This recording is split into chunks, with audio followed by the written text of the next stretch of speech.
এই যে আকাশ থেকে দেখা যাচ্ছে ছোট ছোট মানুষ, গুড়ের বস্তা, এটা কোনো সাধারণ হাট না, এটা সরোজগঞ্জের গুড়ের হাট, যা বাংলাদেশের সর্ববৃহৎ গুড়ের হাট নামে পরিচিত। শীত এলেই যেখানে জেগে ওঠে গ্রাম বাংলার পুরনো ঐতিহ্য। এই হাটে আসা গুড়গুলো কারখানার না, বাড়িতে পরম যত্নের সাথে তৈরি হয়। মিশে থাকে চাষিদের রাত জাগা ও কষ্টের গল্প, সারা রাত এক ফোঁট করে জমা হওয়া রস। ভোরবেলা কাঁপতে কাঁপতে সেইগুলো সংগ্রহ করে ঘন্টার পর ঘন্টা জাল দিয়ে তৈরি করা হয় গুড়। সারা বাংলাদেশের বিভিন্ন জায়গা থেকে পাইকাররা এখানে আসে গুড় কিনতে।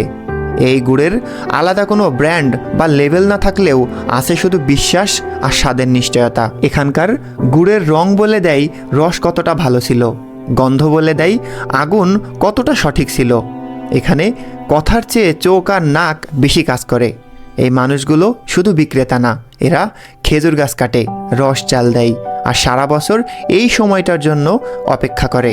এক সময় এই হাট ছিল এই অঞ্চলে শীতের প্রধান অর্থনীতির বাহক। আজও অনেক পরিবারের আয়ের প্রধান উৎস এই গুড়ের মৌসুম। এই হাট মনে করিয়ে দেয় গ্রাম এখনও বেঁচে আছে, খাঁটি জিনিস এখনও টিকে আছে। সরোজগঞ্জের গুড়ের হাট শুধু বাজার নয়, এটা বাংলার শীতের একটি গল্প।